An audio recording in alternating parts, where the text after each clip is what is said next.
Indo British advanced pain clinic, నొప్పి మాయం, surgery దూరం. For appointments 9155515563. నామస్మరణ ధన్యోపాయం నహి పశ్యామో భవతరణే. కలియుగంలో ఇంకా నామస్మరణ కన్నా భవతరణానికి, సంసార సముద్రమును దాటడానికి మార్గము లేదు. భాగవతంలో అంటారు, నామము ఎంత తేలిక అంటే బిడ్డ పేరు పెట్టి పిలిచిననైన విశ్రామ కేళినైన మిగుల గేలినైన పద్య గజ్జ గీత భావార్థములనైన కమలనయను తలుప కలుషహరము. మీరు బిడ్డకి పేరు పెట్టుకుని చక్రి అని పేరు పెట్టుకున్నారు, శౌరి అని పేరు పెట్టుకున్నారు. శౌరి శౌరి శౌరి శౌరి అని పేరు అదే పనిగా బిడ్డ పేరు పెట్టి పిలిచినా అది భగవంతుణ్ణి పిలిచినట్టే ఆయన లెక్కలోకి తీసుకుంటాడు. అందుకే కదా అజామీలుడు మోక్షాన్ని పొందాడు.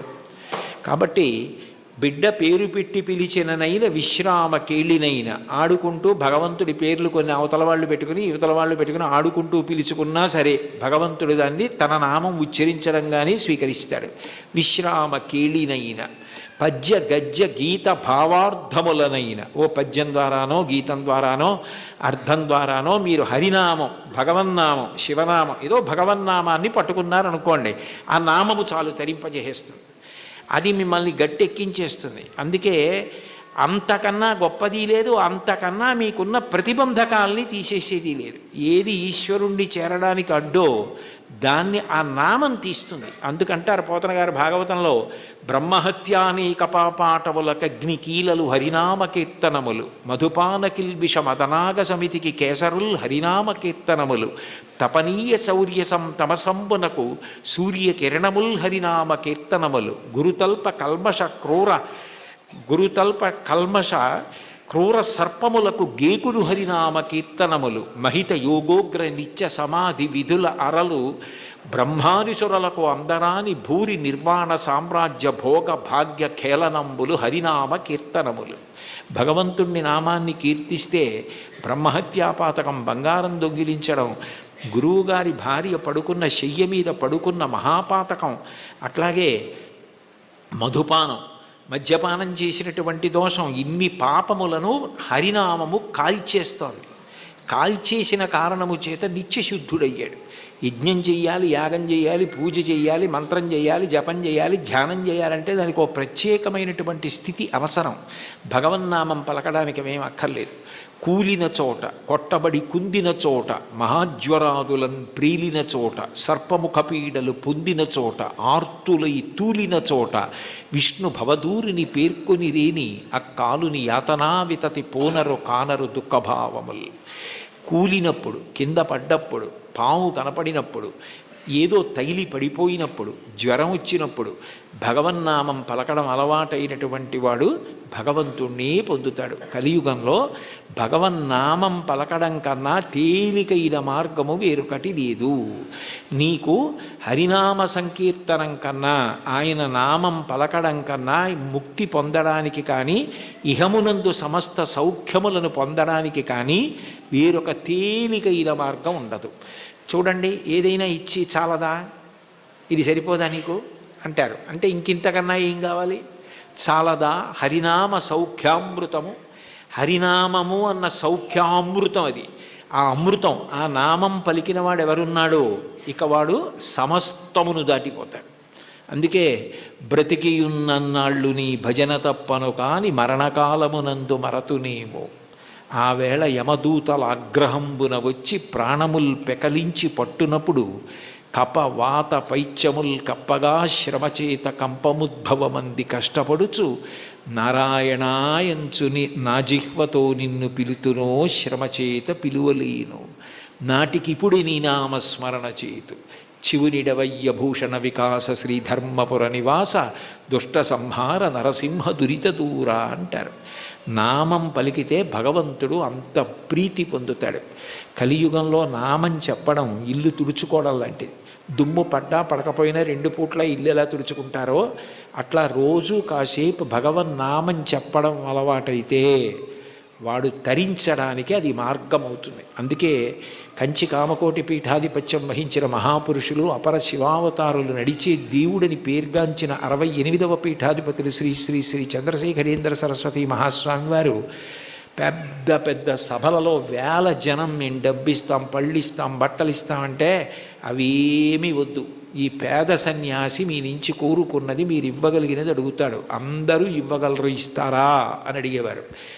ఒక రోజులో 2 నిమిషాల సమయం నాకు ఇచ్చేయండి, ఆ సమయం మీది కాదు కాబట్టి ఆ 2 నిమిషాలు భగవన్నామని చెప్పండి చాలదేవారు. అంటే భగవన్నామం అంత గొప్పది. భగవన్నామం క్రమంగా జ్ఞానం వైపుకి తీసుకెడుతుంది. మీరు రోజు నామాలు చెప్పుకోవడం అలవాటైందనుకోండి, లలితా సహస్రం రోజు చదువుతుంటే కొన్నాళ్ళు పోయాక ఎందుకు అమ్మవారి నామాల్లో రాగస్వరూప పాషాఢ్య క్రోధాకార అంకుశోజ్వల మనోరూపేక్షుకోదండ పంచతన్మాత్రసాయక, ఏమిటి ఆ నామాలకు అర్థం అని తెలుసుకోవాలనిపిస్తుంది.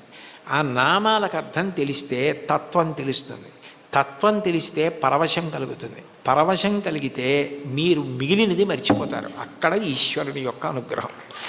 దానికి నేను ఒక ఉదాహరణ చెప్పాలి అంటే, మీకు లలితా సహస్రం అర్థం బాగా తెలిసిందనుకోండి, మీరు చదువుతున్నారు లలితా సహస్రం, నవచంపక పుష్పాభనాసాదండ విరాజిత అనో, లేకపోతే ఏదో అమ్మవారి యొక్క కబరీబంధంలో తిరుగుకునేటటువంటి పువ్వులు ఉంటాయి కదా, ఆ పూల దండ గురించో ఏదో మీకు ఆ నామం వచ్చింది. వచ్చేటప్పటికి చంపకాశోక పున్నాక సౌగంధిక లసత్కచ అని నామం వచ్చింది. మీకు అమ్మవారి నల్లటి కబరీబంధం, దాని మధ్యలో ఉన్న చూడామణి, తలకి అటు ఇటు పెట్టుకున్న సూర్యచంద్రులు, పాపటలో పెట్టుకున్న కుంకం, ఆవిడ ఇలా పెట్టుకున్నటువంటి ఆ చూడామణితో కూరుకున్నటువంటి ఆభరణ విశేషం, అమ్మవారి కబరీబంధంలో పెట్టబడినటువంటి సింహాచల సంపంగి పూల దండ, అశోక పుష్పాల దండ, ఇవన్నీ కనపడి ఆ కబరీబంధం వంక మనసు నిలబడిందనుకోండి, మీకు తెలియకుండా మీరు ఏం చేస్తారంటే తర్వాత నామం చెప్పలేరు. చంపకాశోక పున్నాక సౌగంధిక లసత్కచ, చంపకాశోక పున్నాక సౌగంధిక లసత్కచ, చంపకాశోక పున్నాక సౌగంధిక లసత్కచ అంటుంటారంటే మీ మనసంతా కూడా అమ్మవారి కబరీబంధమునందు లయమైపోయింది. ఆ కొప్పు ముడిని చూస్తూ అప్పుడు భార్య ఎవరో అటువైపు వచ్చి, ఏమిటి ఈయన ఇవాళ లలితా సహస్రం ఇదే నామం చెప్తున్నారు, మరిచిపోయారా ఏమిటా అని, కురివిందమణిశ్రేణీ కనత్కోటి ఇరమండిత అందనుకోండి, పాడు చేసేసావేనా ధ్యానం అంటే అక్కడ మనసు లయమైంది, ఇంకా మిగిలినవి ఏవి గుర్తు రావట్లేదు. అమ్మవారి కబరీబంధ దర్శనం చేస్తున్నాడు. నామాల యొక్క అర్థం తెలిసిందనుకోండి, అదే భగవత్తత్వం. ఆ భగవత్తత్వం తెలిసిందనుకోండి పరవశం, పరవశమే మీ యొక్క ధ్యాన స్థితికి కారణం. అప్పుడు ఏమవుతుందంటే మీకు ఏది చూస్తున్నా నామవైభవము, ఆ ఈశ్వర తత్వం మీ యందు ప్రకాశిస్తూ మీకు గొప్ప ఆనందాన్ని ఇస్తాయి.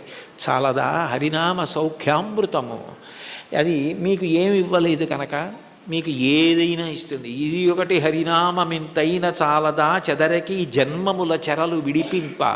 ఇన్ని జన్మాలు ఒకట రెండా, నానానేకపయూధముల్ వనములోనన్ పెద్ద కాలంబు సన్మానింపం దశలక్ష కోటి కరణీనాథుండనయ్యుండి మద్దానంభ పరిపుష్ట చందన లతాంత ఛాయలందుండలేక నీరాశ ఇతేల వచ్చిది భయం బిట్లో కది ఈశ్వర అంటాడు గజేంద్రుడు. 10 లక్షల కోట్ల భార్యలు నాకన్నాడు. అంటే నిజంగా అప్పుడే ఎన్ని జన్మలిత్తానో, ఎంతమంది భార్యలో, ఎంతమంది పిల్లలో, పునరపి జననం పునరపి మరణం పునరపి జననీ జఠరే చైనం ఇహ సంసారే బహుదుస్తారే కృపయాపారే పాహిమురారే. ఆ జన్మ పరంపర నుంచి విడిపించడానికి ఒక్క నామం చాలదా? చాలదా హరినామ సంకీర్తనము? మదినొకటి హరినామమింతైన చాలదా 10,000 నరక కోపముల వెడలింప. 10,000 నరక కోపముల యందు పడవలసిన పాపాలు తీసేయడానికి ఒక్క నామ సంకీర్తనం చాలు. ఎంత పెద్ద దూది పర్వతమైనా కాలిపోవడానికి ఒక్క నిప్పు రవ్వ చాలు, ఒక్క నామం చాలు, ఎంత సంచితమైన దగ్ధమైపోతోంది. కలదొకటి హరినామ కనకాద్రి చాలదారి బంగారు కొండ. తొలగుమని దారిద్ర్య దోషంబు చెరచ, లేదన్న బాధ పాపము వలన వస్తే పాపమును తొలగించడానికి ఆ నామం చాలు. తెలివొకటి హరినామ దీపమది చాలదా కలుషంపు కఠిన చీకటి పారద్రోల. కఠినమైన అజ్ఞానమనే చీకటిని పారద్రోలడానికి భగవన్నామం అన్న దీపం చాలు. అయితే చివర పెద్ద మూడేశారు. భగవన్నామమునందు అనురక్తి దేనికి కలుగుతుంది అంటే భాగవతులతో కలిసి తిరిగితే వస్తుంది. వాళ్ళు ఎప్పుడూ భగవన్నామం చెప్పుకున్నంత పరవశించిపోతాడే. ఆయనతో ఉంటే ఎప్పుడు ఆ భగవత్ కథలు భగవద్వైభవం అలా తలుచుకు మురిసిపోతూ ఉంటాడని మనకి కూడా అబ్బుతుంది. అందుకని కావలసింది ఏమిటంటే సత్సంగం, సత్పురుషుల సహవాసం. వాళ్ళని మనం గుర్తుపడతాం, కానీ వాళ్ళు మనని గుర్తుపెట్టి పేరు పెట్టి పిలిస్తే అంతకన్నా గొప్పతనం లేదు. అంటే సత్పురుష సహవాసం అంత గొప్ప సుమా. కాబట్టి సొగసి ఈ విభుని దాసుల కరుణ చాలదా, సత్పురుష సహవాసము చేత నామమునందు తాదాత్మ్యత కలుగుతుంది. ఇది నాకు కావాలి. ఆ నామమును పట్టుకోండి చాలు. అంటే చాలా తేలిక మార్గాన్ని ఇందులో ఉపదేశం చేసి, అబ్బాయి చాలా చిన్నది ఇచ్చాను అనుకుంటున్నావా, ఇది చాలదా, ఇంకింతకన్నా ఏమిటో, ఇంకింతకన్నా ఏం లేదు, ఎంత బాగా మాట్లాడారో, ఎంత అనునయంగా మాట్లాడారో, చాలదా,